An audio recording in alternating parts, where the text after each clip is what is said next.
Prime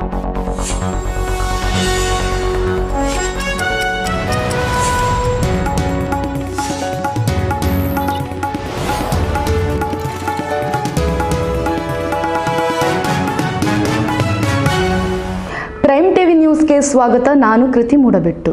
BJP ಸಂಸದ ನಳಿನ್ ಕುಮಾರ್ ಕಟೀಲ್ ಮತದಾನ ಮಾಡಿ ತಮ್ಮ ಹಕ್ಕನ್ನು ಚಲಾಯಿಸಿದರು.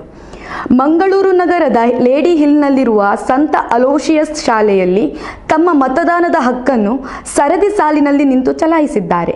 ಬಳಿಕ ಅವರು ಬಿಜೆಪಿ ದಕ್ಷಿಣ ಕನ್ನಡ ಜಿಲ್ಲಾ ಲೋಕಸಭಾ ಅಭ್ಯರ್ಥಿ ಬ್ರಿಜೇಶ್ ಚೌಟ ಅವರನ್ನು ಅಭಿನಂದಿಸಿದರು. ಪ್ರಭುತ್ವದ ಬಹುದೊಡ್ಡ ದೇಶ ಭಾರತ.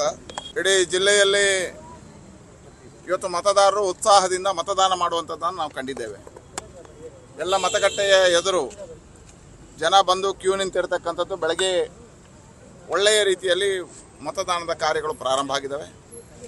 ಈಗಾಗಲೇ ನಮ್ಮ ಕ್ಷೇತ್ರದ ಭಾರತೀಯ ಜನತಾ ಪಾರ್ಟಿ ಅಭ್ಯರ್ಥಿಯಾಗಿರ್ತಕ್ಕಂಥ ಬ್ರಿಜೇಶ್ ಚೌಟ ಅವರು ಮತದಾನ ಮಾಡಿ ಬಂದರೆ ನಾನೀಗ ಮತದಾನವನ್ನು ಮಾಡಿದ್ದೇನೆ. ಇಡೀ ದೇಶದಲ್ಲಿ ಉತ್ಸಾಹವನ್ನು ಕಂಡಾಗ ಮತ್ತೆ ನರೇಂದ್ರ ಮೋದಿಯ ಸರ್ಕಾರ ರಚನೆ ಆಗುತ್ತೆ. 400ಕ್ಕಿಂತ ಹೆಚ್ಚು ಸ್ಥಾನಗಳನ್ನು ಈ ಬಾರಿ ಭಾರತೀಯ ಜನತಾ ಪಾರ್ಟಿ ಪಡೆಯುತ್ತೆ. ವಿಶೇಷವಾಗಿ ನಮ್ಮ ಜಿಲ್ಲೆಯಲ್ಲಿ ಇಡೀ ವಾತಾವರಣಗಳು ಭಾರತೀಯ ಜನತಾ ಪಾರ್ಟಿಯ ಪೂರಕವಾಗಿರ್ತಕ್ಕಂಥದ್ದು. ಮತ್ತೆ ನರೇಂದ್ರ ಮೋದಿ ಪ್ರಧಾನಿ ಆಗಬೇಕು ಅನ್ನತಕ್ಕಂಥ ಆಶಯಗಳನ್ನು ಮತದಾರರು ವ್ಯಕ್ತಪಡಿಸಿರ್ತಕ್ಕಂಥದ್ದು ಕಂಡಿದ್ದೇವೆ.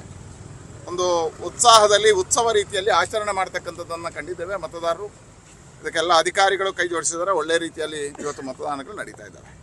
ಈ ಬಾರಿ ರಾಜ್ಯದಲ್ಲಿ ಎಷ್ಟು ಸ್ಥಾನಗಳನ್ನು ನಿಮ್ಮ ನೋಡಿ, 28 ಸ್ಥಾನಗಳಲ್ಲಿ ಬಹುತೇಕವಾಗಿರ್ತಕ್ಕಂಥ ಒಳ್ಳೆಯ ವಾತಾವರಣಗಳಿದ್ದಾವೆ. ವಿಶೇಷವಾಗಿ ದಕ್ಷಿಣ ಕನ್ನಡ ಜಿಲ್ಲೆಯಲ್ಲಿರ್ತಕ್ಕಂಥ ವಾತಾವರಣ ಕಳೆದ 33 ವರ್ಷಗಳಲ್ಲಿ ಬಿಜೆಪಿಯ ಪರವಾಗಿರ್ತಕ್ಕಂಥ ವಾತಾವರಣ ಲೋಕಸಭಾ ಚುನಾವಣೆ. ಆದರೆ ಕಳೆದ 2 ಅವಧಿಗಳಲ್ಲಿ ನರೇಂದ್ರ ಮೋದಿ ಪ್ರಧಾನಿ ಆದ ನಂತರ ಮತ್ತಷ್ಟು ಅದಕ್ಕೆ ಗಟ್ಟಿ ಶಕ್ತಿ ತುಂಬತಕ್ಕಂಥ ಕೆಲಸ ಕಾರ್ಯಗಳಾಗಿದ್ದಾವೆ. ಇವತ್ತು ಅತಿ ಹೆಚ್ಚು ಮತಗಳ ಅಂತರದಿಂದ ನಮ್ಮ ಬ್ರಿಜೇಶ್ ಚೌಟ ಅವರು ಈ ಕ್ಷೇತ್ರದಲ್ಲಿ ಗೆಲ್ತಾರೆ. 28 ಕ್ಷೇತ್ರದಲ್ಲೂ ಭಾರತೀಯ ಜನತಾ ಪಾರ್ಟಿಯ ಪರವಾಗಿರ್ತಕ್ಕಂಥ ಒಲವನ್ನು ಕಂಡಿದ್ದಾರೆ.